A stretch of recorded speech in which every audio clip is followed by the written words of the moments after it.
Namo tassa bhagavato arahato sama sambuddhassa. Namo tassa bhagavato arahato sama sambuddhassa. Namo tassa bhagavato arahato sama sambuddhassa. Kalena dhamma sawanang etam manggalamuttamang. Mendengarkan dhamma pada saat yang sesuai, itulah berkah utama. Yang saya hormati para Rama-Ramani, baik yang berasal dari Kota Malino ataupun dari Sampit, dan juga Bapak Ibu, saudara-saudari sekalian yang hadir pada Zoom malam hari ini, yang berbahagia. Selamat malam semuanya, terpujilah Sang Buddha, Namo Buddhaya. Namo Buddhaya.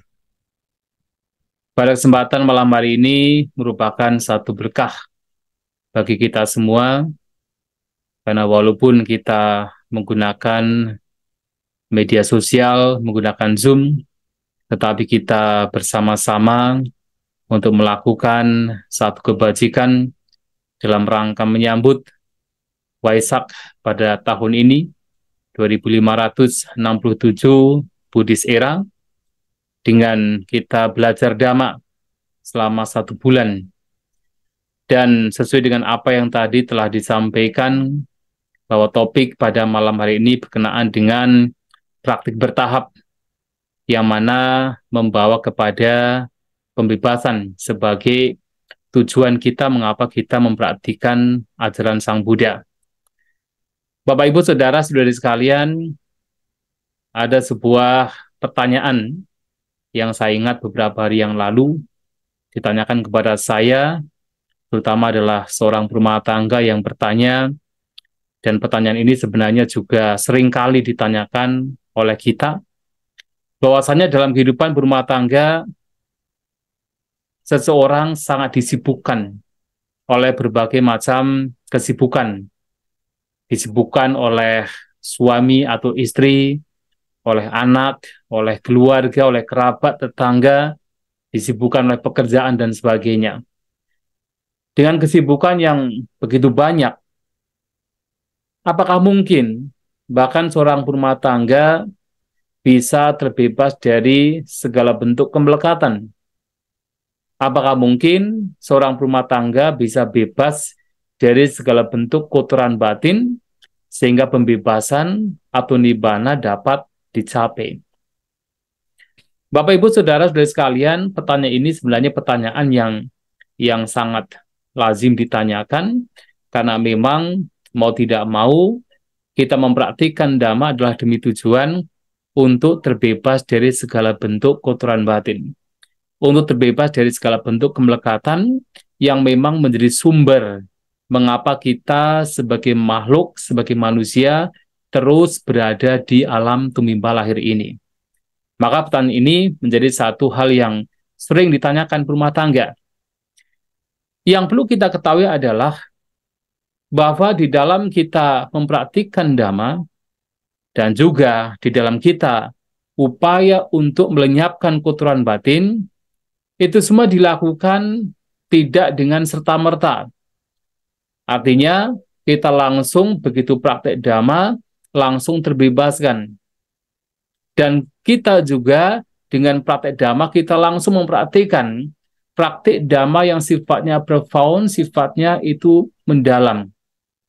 Apa yang diajarkan Sang Buddha adalah bahwa praktek Dhamma dan juga mengatasi kotoran batin yang memang harus dilenyapkan, itu juga hendaknya dipraktikan, dilakukan secara bertahap. Bahkan kalau kita perhatikan Sang Buddha, walaupun kita tahu bahwa dalam ajaran Buddha, praktik kehidupan sebagai seorang biku adalah praktik yang sangat ideal dalam upaya mempraktikkan dhamma secara intensif. Akan tetapi Sang Buddha juga dalam mengajarkan dhamma kepada masyarakat tidak kemudian memaksakan bahwa semua orang harus menjadi biku. Semua orang harus menjadi bikuni, tidak memaksakan. Bahkan terhadap beberapa siswa beliau berumah tangga yang sudah memahami dhamma begitu luar biasa pun, Sang Buddha tidak memaksakan mereka untuk langsung hidup sebagai seorang biku atau bikuni. Tetapi diajarkan untuk mempraktikkan kehidupan yang bertahap, praktik dhamma yang bertahap. Nah, sebagai contoh adalah dalam sejarah perjalanan kehidupan Sang Buddha, ada salah satu siswanya, yaitu Anathapindika. Dan dia adalah seorang berumah tangga yang sukses.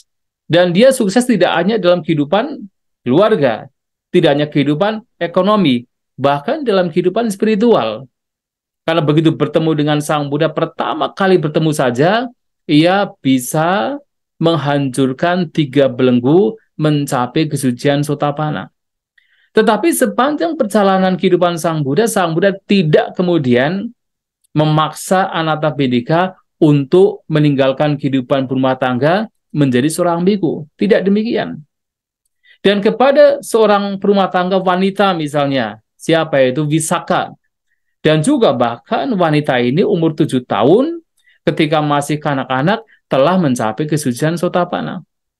Tetapi Sang Buddha juga tidak kemudian memaksakan wanita ini, yang kemudian ketika dewasa menikah, kemudian dipaksa misalnya untuk menjadi seorang bikuni, juga tidak. Kepada siapa lagi? Misalnya adalah Raja Bimbisara.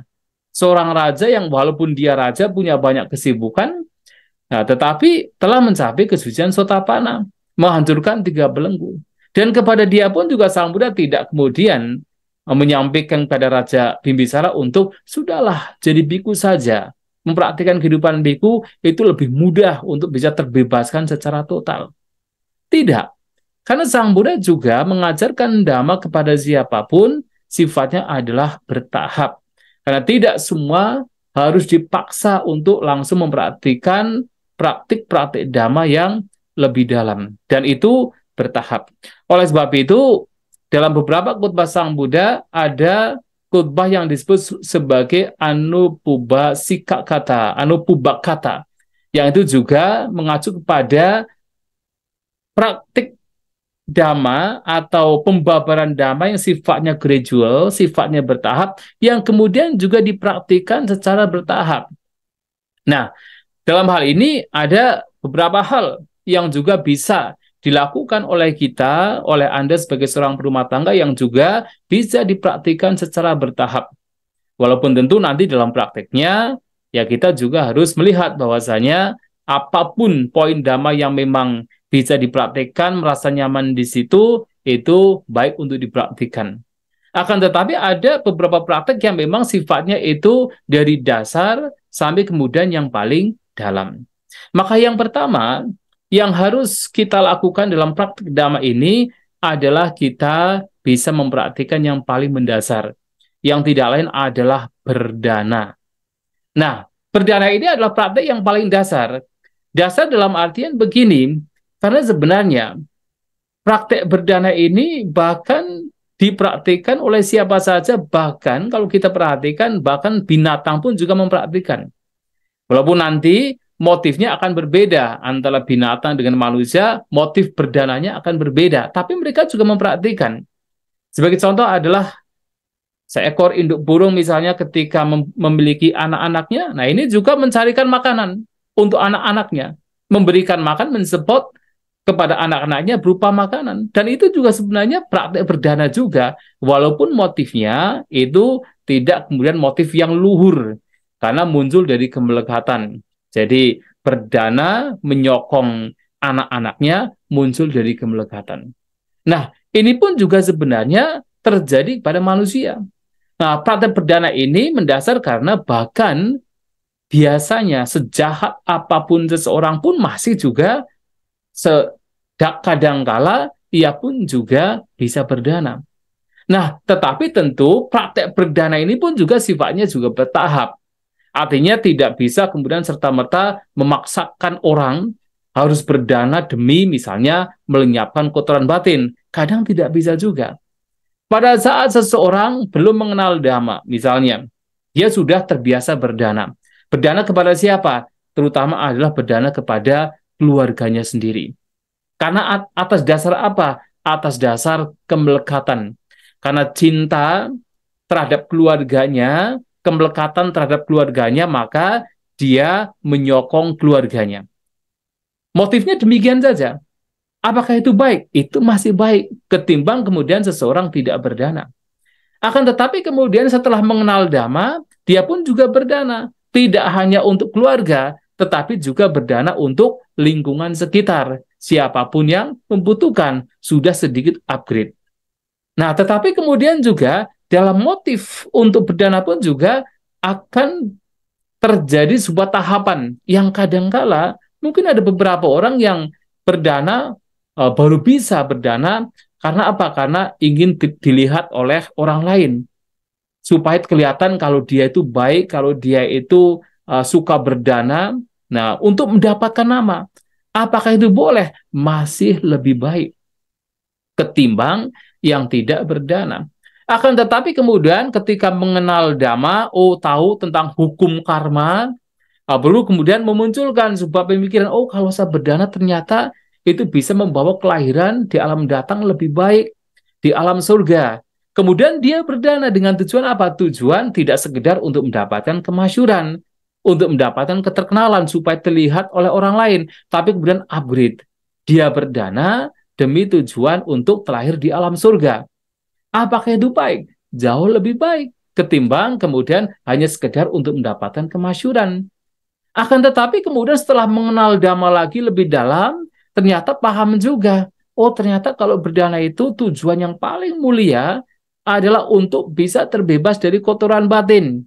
Karena begitu berdana, begitu ada tindakan melepas sedikit harta atau sebagian harta yang dimiliki, kemudian batinnya menjadi lebih ringan.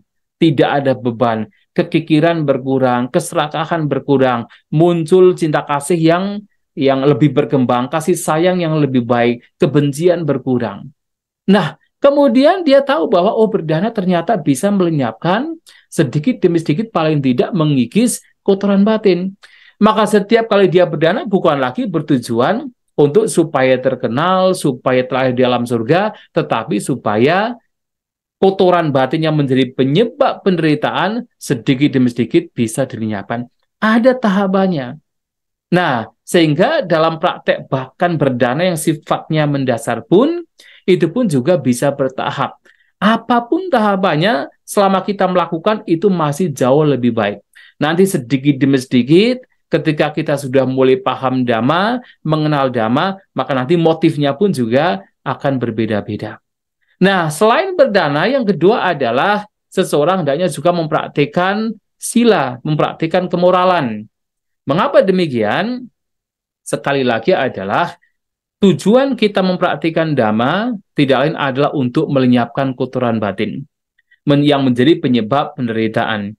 Dan sesungguhnya kalau kita menjaga sila kita, menjaga kemoralan kita, kita melatih diri untuk tidak membunuh, tidak mencuri, tidak melakukan tindakan asusila, untuk tidak berbohong, tidak mengkonsumsi makanan atau minuman atau apapun yang menyebabkan lemahnya kesadaran, sesungguhnya itu juga bagian dari upaya untuk melenyapkan kotoran batin. Mengapa? Karena sesungguhnya apapun tindakan kita, baik melalui ucapan ataupun perbuatan jasmani, adalah manifestasi dari pikiran kita. Artinya kenapa kita berbuat hal yang buruk, hal yang tidak baik, hal yang tidak bermanfaat? Itu disebabkan karena pikiran kita yang tidak terjaga. Pikiran kita yang tidak terkendali, pikiran kita yang terkotori. Dan karena pikiran yang terkotori terlalu besar, maka sampai termanifestasi ke dalam bentuk ucapan yang tidak baik, atau perbuatan yang tidak bermanfaat. Maka menjaga sila, menjaga kemoralan juga hal yang harus dipraktikkan. Jadi selain seseorang suka berdana, suka memberi, kemudian di-upgrade. Untuk apa? Untuk berusaha menjaga kemoralannya. Nah, sebagai umat Buddha berumah tangga, juga dalam praktek sila pun juga bisa ada tahapan. Tahapannya apa? Ya, semaksimal mungkin harus menjaga 5 sila. Tetapi kemudian, seiring dengan waktu, kemudian tertarik juga untuk memperhatikan kemoralan lebih tinggi lagi, lebih agung lagi. Yang tidak lain adalah praktik 8 sila. Jadi tidak hanya 5 sila, tetapi juga praktik 8 sila. Syukur-syukur suatu saat kemudian upgrade lagi menjadi seorang samanera, mempraktikkan sila 10 sila. Syukur-syukur nanti upgrade lagi menjadi seorang biku atau bikuni, mempraktikkan praktek sila yang lebih banyak lagi. Nah, praktek sila pun juga sifatnya juga bertahap. Nanti juga mungkin motifnya juga bisa berkembang juga. Awalnya mungkin praktek sila hanya ikut-ikutan saja, tidak tahu itu manfaatnya bagaimana. Tetapi kemudian praktek sila pun juga pada akhirnya adalah untuk pelenyapan kotoran batin. Maka berdana, kemudian praktek sila. Selanjutnya apa? Upgrade lagi. Kita memperhatikan indria sangwara, mengendalikan indera-inderanya. Kenapa? Karena ternyata dipahami bahwa berbagai macam kotoran batin itu muncul karena indera-indera kita itu tidak terjaga dengan baik. Ketika mata melihat yang menyenangkan muncul keserakahan, ketika melihat yang tidak menyenangkan muncul kebencian, kemarahan, iri hati, dan sebagainya. Demikian pula ketika mendengarkan suara, juga kadang muncul keserakahan, muncul kebencian, ketika membaui, merasakan menggunakan lidah, ketika kita bersentuhan, itu juga memunculkan berbagai macam kotoran batin. Maka mengetahui demikian, seseorang yang kemudian mempraktikkan Dhamma lebih lanjut, maka dia akan mulai mencoba untuk mengendalikan indera-inderanya. Dalam mengendalikan indera-inderanya, kita tidak harus kemudian menutup mata kita. Tidak harus kemudian kita menutup telinga kita. Apalagi menutup hidung kita. Wah, bahaya. Dan tidak perlu kita menutup lidah kita, ya tidak. Tetapi bagaimana saat kita melihat, kita juga menjaga batin kita. Jangan sampai melihat objek keserakahan ataupun kebencian muncul apalagi berkembang. Ketika itu sudah muncul, itu harus segera dikendalikan, segera dideteksi, dikenali, kemudian dilenyapkan. Paling tidak kita harus melihat bahwa kotoran batin yang muncul karena melihat adalah tidak bermanfaat, tidak berguna, dan membawa kepada penderitaan. Paling tidak kita melihat sisi negatif dari ketika kotoran batin muncul saat melihat. Nah, demikian pula pada saat kita mendengar, juga sama. Ketika sudah muncul kotoran batin, diupayakan untuk dilenyapkan. Ketika membaui, merasakan, bersentuhan juga sama. Bagaimana saat kita berasosiasi dengan objek-objek yang di luar, yang menjadi objek dari 5 indera kita, termasuk indera ke-6, yaitu indera pikiran, maka kita senantiasa menjaga batin kita agar tidak memunculkan kotoran batin. Ketika muncul, itu jangan sampai berkembang. Dideteksi, dikenali, dan kemudian dilenyapkan. Itu juga praktik yang sangat penting untuk dipraktikkan dalam kehidupan sehari-hari. Indriya sangwara atau sering pula disebut sebagai indriyesu guttadwara. Menjaga pintu-pintu indera. Nah, ini adalah yang ketiga. Yang keempat adalah juga sebagai seorang umat Buddha yang memahami Dhamma, juga mempraktikkan yaitu kehidupan, yaitu dalam bahasa Pali disebut santudi atau rasa puas, terutama adalah puas dengan 4 kebutuhan pokok yang dimiliki. Artinya kita bagaimana menggunakan kebutuhan-kebutuhan, katakan menggunakan hal-hal yang kita miliki, ya paling hanya memenuhi kebutuhan pokok. Tidak kemudian untuk berfoya-foya, tidak kemudian hanya untuk bersenang-senang, tetapi puas. Puas dengan apa yang dimiliki. Ketika puas dengan apa yang dimiliki, bukan berarti Anda sebagai seorang berumah tangga tidak boleh kaya. Tentu Anda boleh kaya. Anda boleh mengumpulkan kekayaan, boleh mencari kekayaan. Akan tetapi kemudian mencari demikian demi tujuan apa? Yang baik, yang bermanfaat untuk untuk menyokong keluarga, untuk bisa berdana. Nah, untuk keperluan kalau nanti ada sesuatu yang memang dibutuhkan sebagai simpanan, itu silakan. Akan tetapi kemudian tidak menggunakan kekayaan itu dengan dimabukkan oleh kekayaan tersebut atau menjadi sombong karena kekayaan tersebut, tetapi tetap hidup puas. Hidup untuk dengan kesederhanaan dalam artian tidak kemudian bermewah-mewahan, tidak kemudian berfoya-foya. Karena apa? Ketika hidup hanya untuk bersenang-senang, walaupun kekayaan sendiri, punya sendiri, haknya sendiri, tetapi yang menjadi masalah adalah kotoran batin. Kotoran batin bisa muncul kalau seseorang hanya hidup mengejar kesenangan indrawi. Walaupun kekayaannya kekayaan sendiri, tetapi kotoran batin ini yang berbahaya. Nah, itulah kenapa santuti, rasa puas juga perlu baik untuk dikembangkan. Maka Sang Buddha mengatakan santuti paramangdanang. Bahkan sebenarnya kekayaan yang tertinggi itu adalah kepuasan rasa puas, bukan masalah materinya. Ketika orang menjadi puas, itulah kekayaan tertinggi. Maka ini adalah yang praktek yang tahapan selanjutnya, praktek yang keempat. Selanjutnya, Bapak Ibu Saudara-saudara sekalian, juga harus mempraktikkan ketika kita melanjutkan praktek dhamma kita berusaha untuk senantiasa terjaga batin kita. Dalam bahasa Pali disebut sebagai jagara, wakefulness. Artinya kita selalu terjaga dalam batin kita untuk senantiasa melihat batin kita lebih intensif lagi, tidak membiarkan kotoran batin itu berkembang.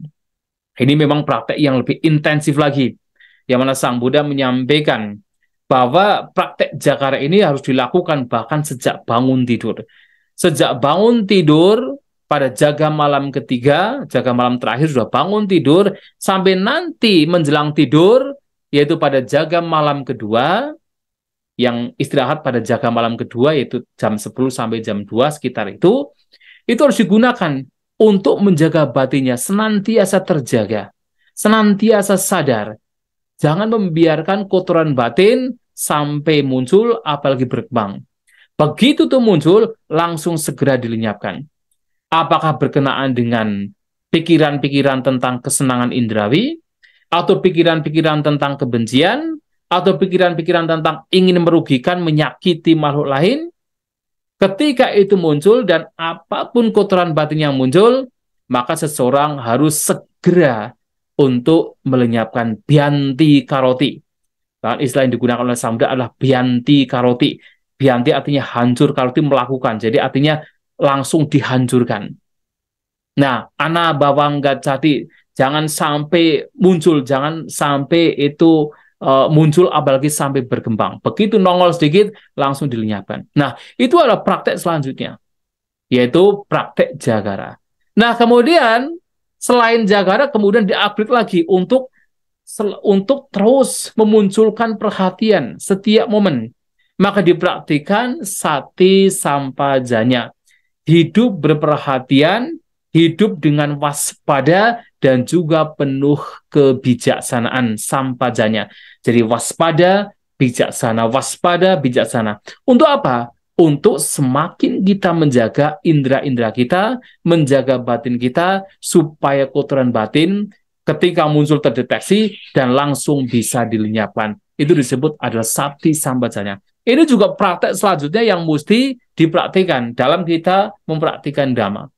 Nah, kalau kemudian hal-hal ini sudah terlatih, jadi orang sudah suka berbagi, silanya juga baik, pengendalian inderanya juga baik, dia juga sudah merasa puas atau kepuasannya, puas hatinya sudah berkembang, dia juga senantiasa terjaga batinnya, dia hidup berperhatian, setiap saat, setiap momen berperhatian, penuh dengan kebijaksanaan.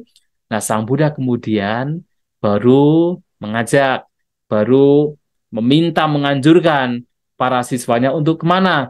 Pergilah ke hutan, pergilah ke pangkal pohon, pergilah ke tempat yang kosong, pergilah ke gunung, pergilah ke lembah, pergilah ke gua, pergilah ke kuburan, mencari tempat yang sepi. Di sanalah berusaha untuk melenyapkan 5 rintangan batin. Jadi betul-betul intensif berusaha di tempat yang sepi, tempat yang tidak banyak suara, tidak banyak kegaduhan, untuk melenyapkan 5 rintangan batin. Yang tidak lain adalah keinginan-keinginan berkenan kesenangan indera, berbagai macam kebencian, rasa ngantuk, malas, kegelisahan, kekhawatiran, keraguan-raguan, berusaha untuk dilenyapkan. Nah, kalau ini berhasil dilenyapkan dengan praktek-praktek sebelumnya yang itu semua mengarah kepada yaitu pelenyapan 5 rintangan batin, maka pencapaian batin yang luhur itu mulai dicapai, yaitu pencapaian jhana. Yaitu jhana pertama, kedua, ketiga, keempat dicapai. Karena apa? Karena 5 rintangan batin ini dilenyapkan. Yang 5 rintangan batin ini juga lenyap karena apa? Praktek-praktek sebelumnya juga dilakukan dengan baik. Orang suka berdana, suka menjaga silanya, indera-inderanya juga terjaga dengan baik, dia hidup puas, dan dia juga menjaga batinnya dengan baik, terjaga batinnya, dan dia hidup berperhatian, penuh waspada, penuh kebijaksanaan, baru kemudian mencari tempat yang sepi, 5 rintangan batin dilenyapkan, pencapaian jhana memungkinkan untuk diperoleh. Nah, kalau sudah demikian, Sang Buddha menyampaikan, seseorang hendaknya dengan batin yang sudah begitu murni, batin yang sudah begitu matang, diarahkan untuk melenyapkan kotoran batin. Diarahkan untuk memahami 4 kebenaran Arya. Apa itu duka, apa itu sebab duka, apa itu lenyapnya duka, dan apa itu jalan untuk melenyapkan duka, melenyapkan penderitaan. Dan disitulah pembebasan Sang Buddha menyampaikan dapat realisasi. Itulah Bapak Ibu Saudara-saudari sekalian jalan dan juga praktik bertahap yang bisa kita lakukan dalam kita mempraktikkan Dhamma ajaran Sang Buddha. Akan tetapi sesungguhnya apapun praktek yang Bapak Ibu merasa nyaman, merasa baik di situ, tetap praktekkan dengan baik. Nanti kalau sudah mempraktikkan satu hal, maka yang lain-lain pun juga akan diketahui. Ternyata yang lain juga penting untuk kemudian dipraktikkan. Itulah Bapak Ibu Saudara-saudari sekalian yang ingin saya sampaikan pada kesempatan malam hari ini. Semoga kita semua memahami apa yang telah disampaikan dan kita bisa mengimplementasikan dalam kehidupan sehari-hari. Semoga kita semua berbahagia. Sabisata Bhavantu Sukhitata. Satu, satu. Ya, baik. Sebelum kita masuk sesi tanya-jawab, mari kita simak sejenak profil Wihara Bodhisasana Jaya Malinau.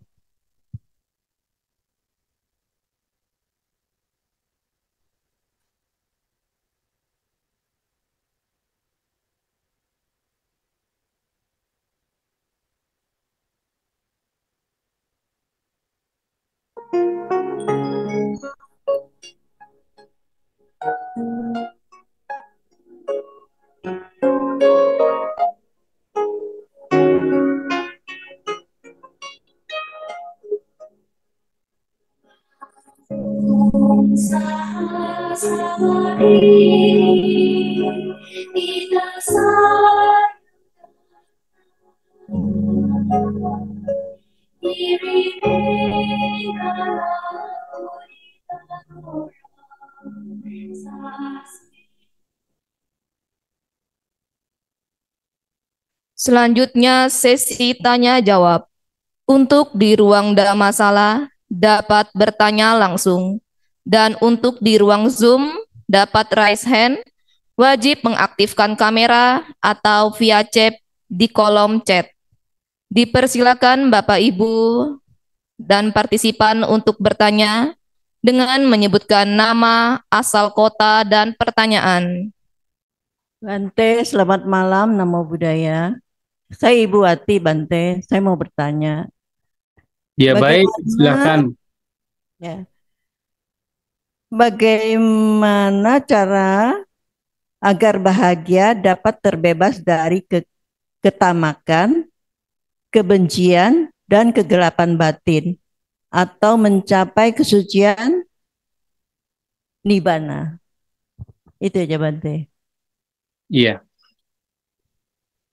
Iya, sebenarnya apa yang keseluruhan tadi telah disampaikan, berbagai macam tahapan praktik yang telah disampaikan itu tujuannya adalah yang tadi oleh Bu Wati juga ditanyakan.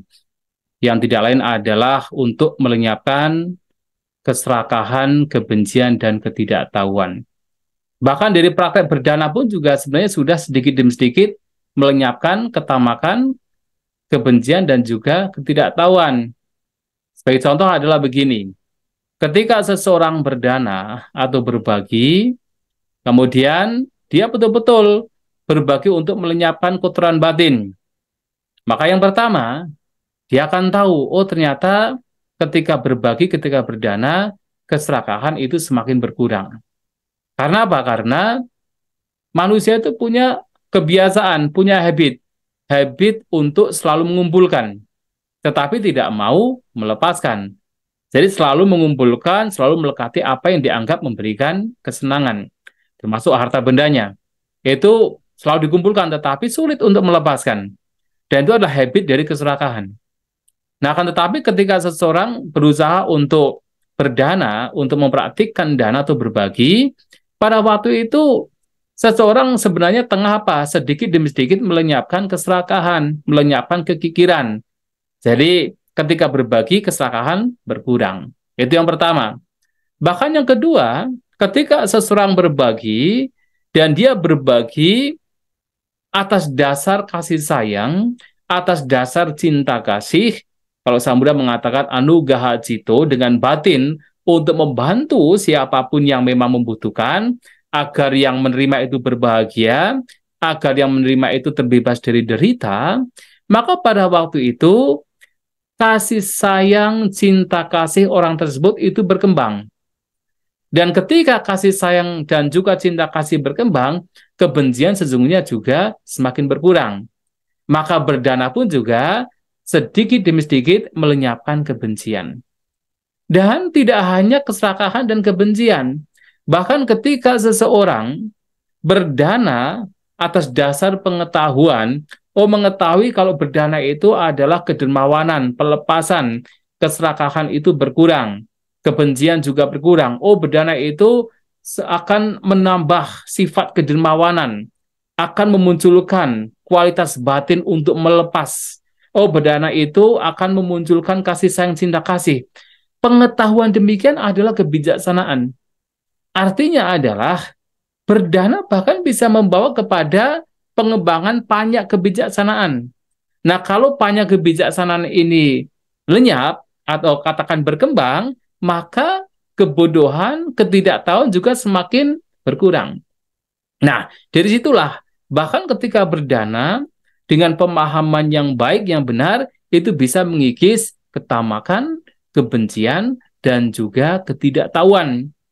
Sementara batin, katakan yang dermawan, yang suka melepas, batin yang penuh dengan kasih sayang, batin yang bijak, itu semakin berkembang ketika seseorang mempraktikkan bahkan hanya berdana. Dan itulah kenapa bahkan ada satu khotbah Sang Buddha menyampaikan, ketika seseorang berdana adalah demi tujuan untuk memperindah, mempercantik batin, cita langkara, cita parikara, itu bisa mengarah kepada pencapaian anagami. Luar biasa. Anagami ini adalah pencapaian kesucian yang satu tahap lagi sebelum arahat. Itu sudah tinggi sekali. Karena pencapaian pertama sotapana, yang kedua sakadagami, yang ketiga anagami, baru arahat. Itu bisa bahkan terjadi ketika seseorang mempraktikkan berdana demi tujuan untuk memperindah, mempercantik batin. Atau dengan kata lain adalah demi untuk melenyapkan kotoran batin. Nah, berdana saja bisa mengikis. Apalagi nanti praktek sila. Praktek sila dengan tujuan untuk melenyapkan kotoran batin. Orang mempraktikkan sila ini kan menghindari perbuatan-perbuatan yang buruk. Ketika menghindari yang buruk-buruk, maka yang baik-baik akan berkembang. Ketika seseorang menghindari pembunuhan, yang itu biasa muncul dari kebencian, maka kasih sayang akan semakin berkembang. Ketika seseorang menghindari yaitu pencurian atau perbuatan asusila yang itu adalah keserakahan, maka keserakahan akan lenyap, kemudian the sense of letting go, pelepasan itu akan semakin berkembang, dan seterusnya. Artinya praktek sila pun juga menjadi satu kualitas, satu hal yang bisa menyokong, mensupport bagi pelenyapan, ketamakan, kebencian, dan juga ketidaktahuan. Apalagi nanti indria samvara atau pengendalian indera, kemudian kita hidup dengan puas santudi atas dasar memang pemahaman yang benar, kita senantiasa menjaga batin kita hidup berperhatian, itu semua mendukung bagi pelenyapan, keserakahan, kebencian, dan juga ketidaktahuan. Yang tentunya kalau tiga hal ini semakin berkurang, maka seseorang secara alami dan dipastikan akan hidup bahagia. Dan kalau ini bisa lenyap secara total, maka pembebasan juga akan dapat diperoleh. Jadi, apa yang telah disampaikan tadi semuanya mengarah kepada apa yang ditanyakan, yaitu untuk pelenyapan, ketamakan, kebencian, dan juga ketidaktahuan. Ya, demikian ya Bu Wati. Terima kasih atas pertanyaannya. Terima kasih Bante. Namo Ya, Buddhaya. baik.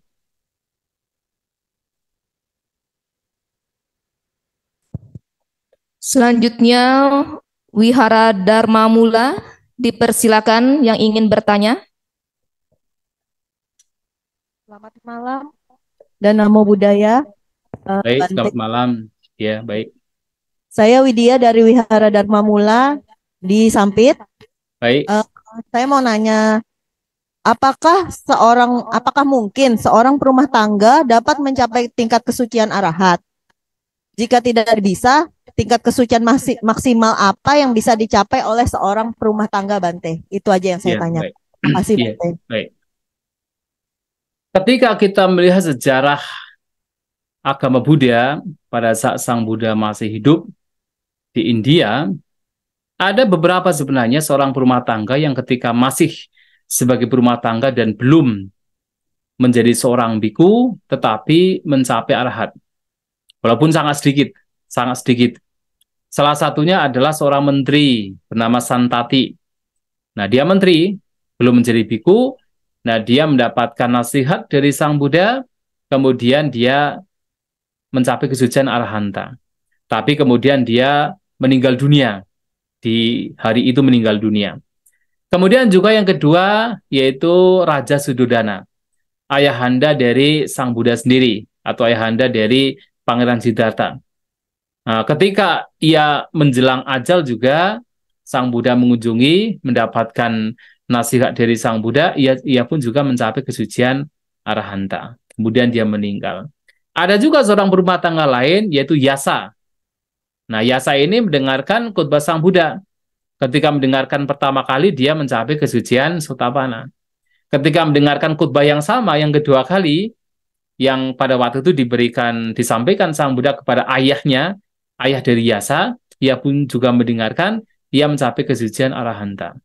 Nah, akan tetapi kemudian dia, karena mencapai kesucian arahanta, dia menjadi seorang biku. Nah, itulah kemudian dalam tradisi Theravada, dikatakan bahwa kalau seorang perumah tangga mencapai kesucian arahanta, maka dia harus menjadi seorang biku. Karena kalau tidak menjadi seorang biku, ya hanya bisa bertahan 1 minggu, kemudian meninggal. Nah, kalau itu tradisi Theravada yang disampaikan di dalam kitab Ulasan. Hanya saja memang di dalam khotbah Sang Buddha pernah menyampaikan bahwa seorang arahanta ini sudah tidak memiliki yaitu kebiasaan seperti seorang perumah tangga, yakni mengumpulkan. Artinya seperti seorang perumah tangga yang masih mengumpulkan dengan pekerjaan mereka, menjadi seorang pedagang, mungkin menjadi seorang petani dan sebagainya untuk mengumpulkan, tapi seorang arahanta sudah tidak punya kemampuan demikian. Maka kita bisa membayangkan kalau seorang arahanta tidak punya kemampuan demikian, bagaimana dia bisa survive, bagaimana dia bisa bertahan. Karena mau tidak mau hanya mendapatkan makanan dari apa? Dari yang memberikan, jadi yang punya kedermawanan. Nah, untuk bisa bertahan ya mau tidak mau menjadi seorang biku. Karena hanya seorang biku yang kemudian berpindah patah mendapatkan makanan. Tapi seorang rumah tangga kan tidak demikian kan. Dan apalagi seorang arahanta tidak mungkin mengumpulkan seperti seorang rumah tangga. Nah, itulah kenapa itu disampaikan oleh Sang Buddha yang kemudian menjadi satu hal di mana seorang rumah tangga di dalam tradisi Theravada kalau mencapai arahat harus menjadi seorang biku. Kalau tidak, itu akan meninggal ya dalam maksimal 1 minggu bisa hidup. Nah, tetapi pada zaman Sang Buddha banyak mereka yang berumah tangga mencapai kesucian Sotapanna, Sakadagami, dan juga Anagami. Nah, Sotapanna seperti tadi salah satunya yang tadi ada 3 yang saya sampaikan, yaitu siapa? Raja Bimbisara. Walaupun dia seorang raja dari kerajaan Magadha, negara Magadha yang begitu luas, tapi mencapai Sotapanna. Kemudian Anathapindika, kemudian Visakha, kemudian mertua dari Visakha yang kemudian disebut sebagai Migaramata, bukan Migara, jadi namanya Migara. Nah, itu mencapai kesucian Sotapanna dan masih banyak yang lain. Ada juga yang mencapai Sakadagami juga disebutkan, misalnya salah satu anaknya Anathapindika sebagai seorang rumah tangga. Dan ada juga rumah tangga yang mencapai kesucian Anagami. Akan tetapi, nah, seorang yang mencapai kesucian Anagami juga sudah tidak mungkin hidup bersuami atau beristri, sudah tidak mungkin. Itu pasti dipastikan selibat. Mengapa? Karena seorang Anagami telah menghancurkan kamaraga. Jadi belenggu kamaraga sudah dihancurkan. Jadi kalau seorang Sotapanna menghancurkan baru 3 belenggu, yaitu Sakayaditi, Vicikicca, dan Silabhata Paramasa. Nah, kemudian kalau Sakadagami 3 belenggu dihancurkan, 2 lainnya, yaitu Vyapada dan Kamarga, itu dilemahkan. Sehingga mereka masih memungkinkan untuk menikah. Nah, akan tetapi seorang arahanta, nah Kamaraga, belenggu Kamaraga Sangyojana, yaitu Kamaraga artinya adalah nafsu indrawi, salah satunya berkenaan dengan seksualitas atau seks misalnya, ya, seperti itu sudah dihancurkan oleh seorang Anagami. Makanya seorang Anagami sudah tidak mungkin untuk bersuami ataupun beristri, pasti selibat. Maka dalam kitab komentar juga ada cerita, yaitu ada seorang berumah tangga, laki-laki namanya Visakha, bukan Visakha perempuan, yang kemudian dia punya istri namanya Damadina. Nah, Visakha ini setelah bertemu dengan Sang Buddha, mencapai kesucian Anagami, pulang ke rumah, kemudian perilakunya sudah berbeda dengan istrinya, yang tadinya kalau istrinya itu menunggu di rumah, di loteng, di jendela pintu, melambaikan tangan, kemudian si Visakha ini akan juga merespon dengan, ya kalau suami terhadap istri barangkali dengan mesra atau bagaimana, tapi pada waktu itu dia tidak merespon seperti biasanya. Sampai kemudian Visakha Damadina kemudian berpikir, salah saya apa kok suami saya kok sudah berbeda gitu kan. Akhirnya ditanyakan, nah Visakha kemudian menceritakan kalau sekarang sudah tidak mungkin untuk bisa seperti suami dan istri karena sudah menghancurkan yaitu kamaraga. Nah, kemudian sampai kemudian Visakha mengatakan kalau kamu punya seorang pria, seorang pemuda yang memang kamu sukai, nggak apa-apa kamu menikah dengan dia. Nanti akan saya sokong semuanya. Itu sampai demikian, tetapi kan Damadina memang punya keyakinan yang sangat luar biasa terhadap Sang Buddha. Dia berpikir, wah lebih baik kalau sudah tidak bersuami dengan Visakha, wah lebih baik jadi bikuni saja gitu kan. Nah, dia jadi bikuni, masuk ke dalam anggota Sangga Bikuni, bahkan dia mencapai kesucian Arahanta, Bikuni Damadina. Nah, khutbah Bikuni Damadina ini dengan berisikan dialog atau percakapan dengan suaminya, mantan suaminya, artinya yaitu Visakha, itu adalah Cula Vedala Sutta, Majjhima Nikaya. Itu menarik sekali. Nah, itulah. Jadi, sampai pencapaian Anagami pada zaman Sang Buddha banyak. Dan berumah tangga bisa mencapai kesucian Anagami, tetapi sudah tidak berhubungan dengan suami ataupun istri. Sementara kalau Arahanta, secara kitab ulasan, ya seorang Arahanta, seorang berumah tangga memungkinkan, tetapi kemudian sudah tidak mungkin hidup sebagai seorang berumah tangga, bahkan mengumpulkan lainnya sebagai seorang berumah tangga. Kalau seorang Anagami masih berbisnis, masih berdagang. Ya, tetapi sudah tidak hidup memiliki istri ataupun suami atau melakukan hal-hal yang seperti ya suami dan istri. Nah, itu demikian ya. Terima kasih. Semoga bisa dipahami. Selanjutnya Masih. Bante, ada pertanyaan di kolom chat dari Feni di Jakarta. Selamat malam Bante, Namo Buddhaya. Mohon pengajarannya Bante. Perbedaan praktek jagara, menjaga batin, dengan praktek sati sanpajaya, kewaspadaan, dalam kehidupan sehari-hari. Contoh penerapan maksudnya. Terima kasih Bante. Ya. Ya, sebenarnya kedua ini tidak bisa dipisahkan juga, karena kualitas batin ini dalam satu praktek itu hal-hal lain juga bisa muncul. Hanya saja untuk penjelasannya adalah ketika seseorang itu mempraktikkan jagara atau wakefulness atau batin yang senantiasa terjaga, nah dia itu mempunyai usaha yang ekstra. Setiap kali kotoran batin itu muncul, dia mengupayakan dengan segera untuk melenyapkan. Jadi dia senantiasa menjaga batinnya, melihat batinnya, dan ketika ada kotoran batin muncul apapun itu, dia langsung tidak welcoming, tidak menyambut. Langsung dia berusaha untuk menghancurkan, langsung dia berusaha untuk bagaimana kotoran batin itu lenyap. Nah, itu adalah semacam, di situ ada indikasi wirya, semangatnya itu memang besar ketika orang menggunakan jagara. Nah, jadi menjaga batin demikian itu jagara. Misalnya apa? Ketika tiba-tiba muncul kemarahan dalam batin, itu kebencian dalam batin. Nah, orang demikian langsung berusaha sekuat mungkin bagaimana kotoran batin itu lenyap.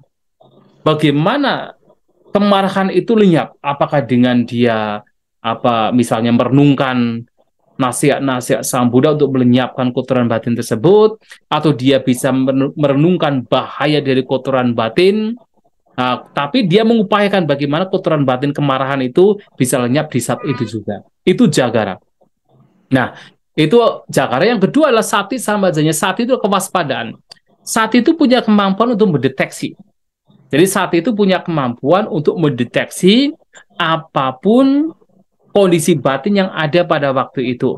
Apakah kondisi batin yang baik atau kondisi batin yang buruk. Ketika orang punya perhatian, maka dia akan tahu, oh ini kotoran batin muncul. Oh ini adalah kualitas batin yang baik itu muncul. Nah, dia punya perhatian. Nah, tetapi perhatian tersebut juga akan disertai di sana, akan diikuti oleh sambajanya. Sambajanya adalah kebijaksanaan.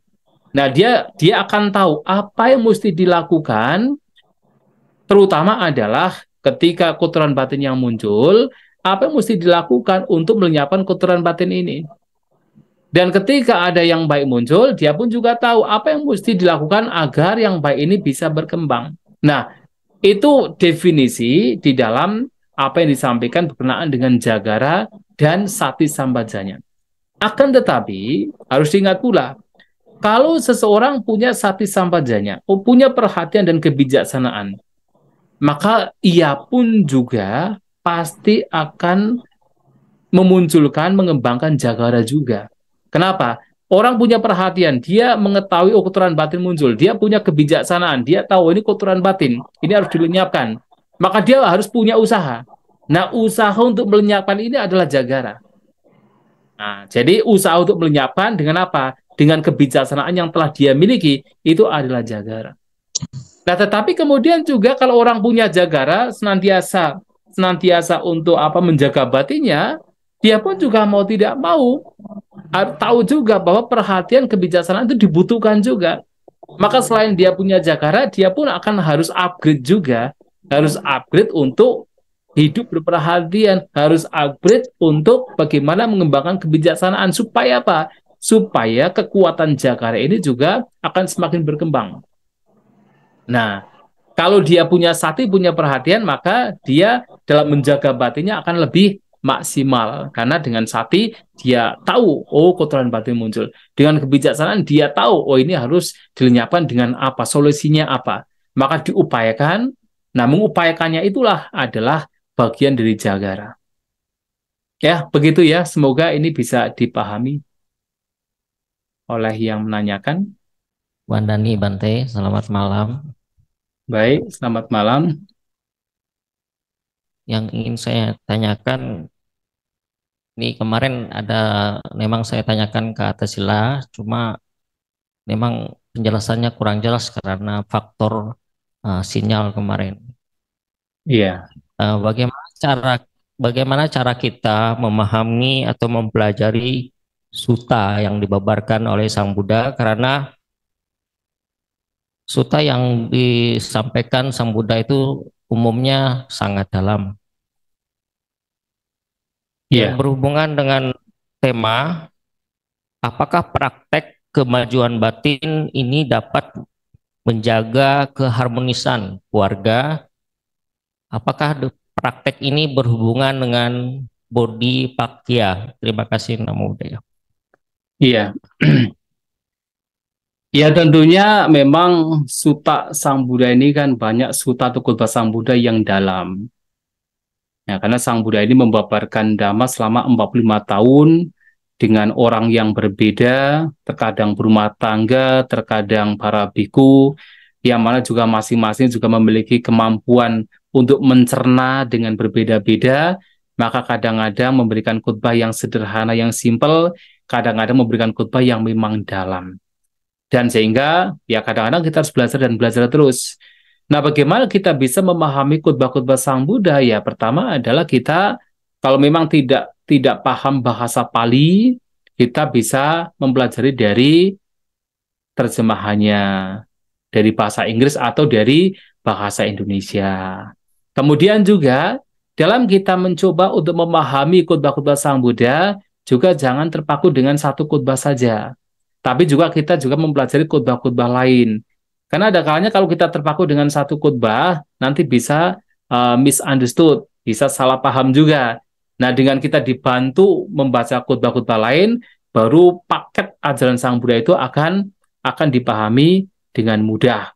Dan yang selanjutnya adalah lakukan itu lagi dan lagi. Karena apa? Pemahaman kita itu akan terus berkembang kalau kita terus melakukan hal yang sama. Kita harus apa? Harus sering membaca, sering mendengar, sering merenungkan. Itu adalah pariyati. Dan kemudian selain kita sering membaca, mendengar, merenungkan, kita pun juga harus mulai sedikit demi sedikit kita mempraktikkan. Semakin kita mempraktikkan, semakin pemahaman terhadap sutta yang kita baca, kita dengar, kita renungkan, juga akan semakin dapat diketahui dengan baik, dipahami dengan baik. Dan juga selain ada teori, ada praktek, kita pun juga nantinya akan merasakan manfaat-manfaat dari apa yang kita pelajari dan kita praktikan. Itu akan menguatkan pemahaman kita di dalam memahami khotbah-khotbah Sang Buddha. Nah, itu yang harus kita lakukan. Kemudian sekarang adalah bagaimana, apakah pengendalian diri itu sangat bermanfaat dalam kehidupan berumah tangga? Kenapa tidak? Itu sangat-sangat bermanfaat. Kenapa? Dalam kehidupan berumah tangga kan umumnya adalah harus ada hubungan antara suami dan istri yang baik. Hubungan yaitu anak dengan orang tua, hubungan orang tua dengan anak. Nah, bahkan hubungan keluarga dengan keluarga lainnya. Bayangkan, ketika seseorang berasosiasi, berhubungan, hidup bersosial dengan berbagai macam orang yang memiliki pikiran yang berbeda-beda, cara pandang yang berbeda-beda, pemahaman yang berbeda-beda, kalau kita tidak punya pengendalian diri, kita akan terus berbenturan dengan mereka. Pertengkaran terjadi, konflik terjadi, kemudian saling menjatuhkan itu terjadi. Kenapa? Karena batin kita tidak terkendali. Salah satu contoh yang paling sederhana adalah suami dan istri. Kalau suami dan istri tidak punya pengendalian diri, yang salah satunya disampaikan oleh Sang Buddha, tugas suami terhadap istri adalah setia. Dan tugas istri terhadap suami adalah setia. Tapi kalau kemudian suami tidak punya pengendalian diri, kemudian melakukan tindakan asusila, apa yang terjadi? ya keharmonisan akan lenyap. Istri juga sama. Kalau istri tidak setia dengan suami yang kemudian akan melakukan perselingkuhan, apa yang terjadi? Ya keharmonisan tidak akan dapat diperoleh. Itu baru mengenai kesetiaan. Belum lagi kalau misalnya suami tidak terkendali, kemarahannya tidak dikendalikan, dia marah, begitu sedikit ada masalah langsung tersinggung, langsung main tangan, main pukul, ya harmonisan tidak dapat diperoleh. Istri juga sama. Kalau kemudian istrinya terlalu cerewet dengan suaminya, tidak puas, tidak ada kendali, apa yang dihasilkan oleh suaminya itu dibuat untuk foya-foya, ya keharmonisan tidak akan diperoleh. Maka pengendalian diri ini tentu sangat baik, sangat dibutuhkan dalam kehidupan berumah tangga. Ini baru suami dan istri. Belum lagi hubungan dengan orang tua juga harus ada pengendalian diri. Hubungan orang tua dengan anak, anak dengan orang tua juga harus ada pengendalian diri. Mengendalikan ucapan, perbuatan, pikiran yang tidak baik agar tidak keluar. Nah, kalau itu baik dikendalikan, keharmonisan tentu akan dapat diperoleh. Dan itulah hubungannya. Ya, saya kira semoga bisa dipahami. Terima kasih. Selanjutnya untuk di ruang Zoom, Saudara atau Ibu Fiona dipersilakan.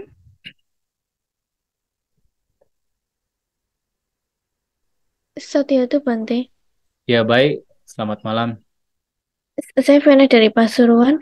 Oh iya. Saya mau bertanya, kebanggaan terhadap diri sendiri, apakah termasuk mana dan moha? Bagaimana cara berpuas diri secara pandangan benar agar kebanggaan tidak muncul mengingat segala keinginan selain mencapai nibbana adalah tanha? Terima kasih, Bante. Iya. Ya, memang kebanggaan pada akhirnya adalah bagian dari mana. Bagian dari mana itu adalah pembandingan. Jadi membanding-bandingkan ya. Jadi mana itu ada 3, yaitu adalah merasa dirinya lebih tinggi dari lainnya. Apakah tinggi dalam mungkin kecantikan, atau dalam kekayaan, dalam mungkin kekuasaan, dalam pengaruh, dalam kepandaian, dan sebagainya. Mungkin berpikir, oh saya lebih baik, lebih tinggi dalam moralitas. Oh saya lebih baik dalam hal praktek meditasi. Itu juga bagian dari mana. Yang ini yang mungkin Fiona menyampaikan sebagai sebuah kebanggaan. Oh, saya lebih baik dari yang lainnya loh dalam hal misalnya pemahaman dhamma. Oh, saya lebih baik dari lainnya loh dalam hal misalnya praktek moralitas. Itu juga bagian dari mana. Dan juga mana ini juga mengacu kepada yaitu merasa lebih rendah. Nah, jadi merasa lebih rendah dalam hal apapun, termasuk mungkin saya lebih rendah berkenaan dengan sila, merasa lebih rendah berkenaan dengan meditasi, dan sebagainya. Apalagi berkenaan dengan misalnya, oh saya tidak lebih cantik, saya tidak lebih tampan, saya tidak lebih kaya, dan sebagainya. Itu juga mana? Pembandingan. Itu juga kotoran batin. Nah, kemudian juga mana berkenaan dengan, yaitu merasa dirinya itu sejajar, setara. Oh, saya sama dengan dia, dan sebagainya. Itu juga mana? Pada akhirnya itu pun juga sebenarnya kotoran batin. Kotoran batin. Dan makanya itu juga harus kita deteksi. Ketika itu muncul, kita deteksi. Maka ada satu khutbah namanya Sapurisa Sutta ya, di dalam Majjhima Nikaya. Ketika seseorang kemudian berpikir, oh saya lebih baik, misalnya ini banyak sekali tahapan-tahapannya, termasuk misalnya apa? Oh saya itu adalah seorang pembabar Dhamma Katika, sementara yang lainnya itu bukan Dhamma Katika. Ketika berpikir demikian saja, itu juga bagian dari karakteristik dari orang asapurisa, orang yang tidak baik. Maka seseorang kemudian harus merenungkan, ini bukan tujuan saya mempraktikkan Dhamma. Nah, tujuannya apa? Nanti adalah untuk pelenyapan semua kotoran batin. Maka harus apa? Harus jangan sampai memunculkan pikiran demikian. Walaupun itu akan muncul juga. Kemudian yang kedua, mungkin merasa, oh saya itu sudah mencapai jana, tapi yang lainnya itu belum mencapai jana. Nah, ketika pikiran itu muncul pun, itu juga karakteristik dari asapurisa, orang yang tidak baik. Maka ini pun juga harus dideteksi, untuk jangan entertaining, jangan kemudian berkembang di situ. Nah, artinya, walaupun memang secara realnya memang ada kualitas-kualitas batin yang mungkin kita memiliki, yang lain tidak memiliki. Tapi ketika itu kemudian menjadi sebuah kesombongan, itu harus dideteksi. Jangan entertaining di situ. Nah, walaupun demikian, ketika ada kebanggaan demikian, di satu sisi juga bisa menjadi motivasi bagi kita. Dan itu masih bisa berguna, walaupun itu kotoran batin. Hanya nanti dalam proses selanjutnya, ini pun juga harus dilenyapkan. Contohnya begini, jadi ada Sang Buddha pernah menyampaikan, bahwa mana atau pembandingan itu bisa dihancurkan dengan mana? Dengan pembandingan. Contohnya apa? Sang Buddha pernah menyampaikan, bahwa si A ini telah mencapai kesucian arahanta. Kemudian si B, yang adalah teman dari si A, kemudian berpikir, wah, dia saja bisa mencapai arahanta, masa saya nggak bisa sih? Nah, ketika membanding-bandingkan demikian, itu kotoran batin. Tetapi dengan membandingkan demikian, muncul motivasi. Motivasi untuk mempraktikkan dhamma dengan baik, yang pada akhirnya suatu saat dia mencapai kesucian juga.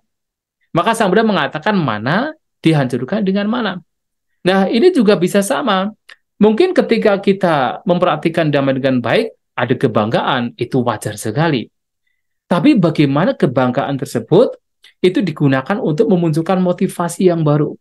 Motivasi untuk semakin intensif mempraktikkan dhamma itu sendiri. Nah, di saat yang sama juga harus senantiasa sadar, penuh perhatian bahwa ini pun juga masih bagian dari kotoran batin. Ketika masih ada kebanggaan, yang itu tidak lain adalah sebenarnya self-notion, gagasan, ide, ada aku yang lebih tinggi, aku yang bermoral, aku yang telah mencapai jana. Nah, itu semua adalah kotoran batin dan itu harus dideteksi. Walaupun itu bisa muncul. Dan itu bisa memotivasi. Jadi awalnya mungkin oke lah memiliki demikian. Tapi itu juga harus digunakan untuk memotivasi. Sementara itu pun juga pikiran demikian harus juga dilenyapkan. Terutama ada persepsi adanya aku, itu harus dilenyapkan. Ya, demikian Fiona ya. Ya, semoga bisa dipahami. Ya, baik.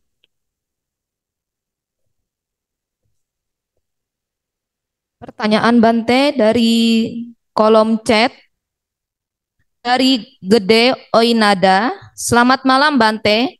Akhir-akhir ini banyak orang yang mengaku dirinya orang suci, mengajar dan mencari murid-murid.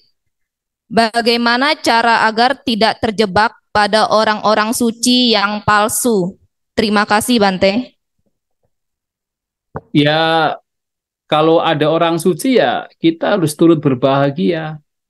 Jadi kalau ada orang yang mengklaim sudah terbebaskan, sudah bebas dari 3 belenggu atau sudah mencapai sagadagami, ya kita harus sadu gitu kan, harus ikut berbahagia. Oh, ternyata apa yang memang diharapkan oleh Sang Buddha, praktek dhamma ini untuk pembebasan itu telah direalisasi. Kita harus mengapresiasi, kita harus berbahagia dengan hal tersebut, dengan pencapaian orang lain.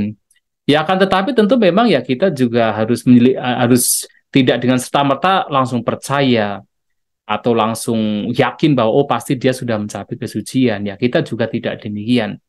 Ya, kita juga harus hati-hati juga karena ada kalanya apa yang dialami oleh seseorang yang dianggap sebagai sebuah kesucian, ternyata itu bukan kesucian yang dimaksud oleh Sang Buddha. Karena memang bahkan sejak zaman Sang Buddha juga ada banyak orang yang datang kepada Sang Buddha dan mengklaim dirinya telah mencapai jana, mencapai kesucian. Tetapi ternyata mereka itu mengklaim demikian atas dasar apa? Ditya Patiweda. Menembusnya itu dengan pandangan. Artinya ketika mereka itu memiliki pandangan yang memang sudah kuat, pandangan yang sudah kokoh teguh, kemudian seakan-akan dirinya itu telah mencapai sesuatu yang memang harus dicapai. Padahal itu belum. Padahal yang harus dicapai adalah penembusan melalui abinya. Jadi abinya ya Patiweda. Jadi artinya menembus dengan kebijaksanaan yang tinggi. Dan itu melalui pengalaman sendiri, bukan sekedar cara berpikir atau cara memandang. Nah, itu memang demikian. Pada zaman Sang Buddha juga sudah ada hal-hal demikian. Nah, tentunya kalau memang seseorang telah mencapai kesucian, ya paling tidak adalah dari perilaku akan terlihat sekali. Terlihatnya adalah orang demikian ya tentunya akan lebih terjaga perilakunya, ucapannya, kemudian perbuatannya akan terjaga. Dan kemudian juga apa yang disampaikan juga tidak akan melenceng, tidak akan keluar dari ajaran Sang Buddha, terutama ajaran-ajaran yang sifatnya prinsipil. Nah, itu yang kita juga harus melihat. Tetapi tentu yang akan tahu apakah orang demikian ini betul-betul telah terbebaskan atau tidak kan ya memang masing-masing. Kita tidak bisa juga menjustifikasi, oh pasti tidak. Karena kita tidak bisa melihat pikiran orang lain. Dan kita pun juga tidak kemudian dengan serta-merta mengatakan, oh pasti iya. Karena kita juga tidak bisa melihat pikiran orang lain. Yang bisa kita lihat adalah dari perilaku orang tersebut. Ucapan orang tersebut, perilaku orang tersebut, itu akan terlihat juga. Nah, terutama kan mungkin seseorang akan berpikir, wah kalau seorang mencapai Sotapanna itu kan baru melenyapkan 3 belenggu. Maka orang demikian masih bisa marah-marah dan sebagainya. Tapi ya juga tentunya tidak akan separah orang biasa. Karena Sang Buddha juga menyampaikan bahwa orang yang telah mencapai kesucian Sotapanna sebenarnya loba dosa mohanya juga sudah sangat berkurang daripada orang biasa. Makanya orang demikian akan terkendali sekali. Tapi kalau kemudian orangnya masih suka marah-marah, masih suka nyindir-nyindir misalnya begitu ya, masih suka mencela yang lain, masih suka hal-hal yang sebenarnya tidak baik gitu ya itu menjadi pertanyaan juga seandainya demikian. Tapi apapun itu ya kalau memang demikian mengaku telah mencapai kesucian ya itu kita harus sadar. Hanya saja kalau misalnya yang terjadi adalah seorang biku, ya tidak mungkin seorang biku akan mengaku mencapai kesucian kepada seorang rumah tangga atau seorang yang belum diupasambada karena itu pelanggaran winaya. Tapi kalau seorang rumah tangga ya kita tidak tahu karena tidak ada peraturan winaya.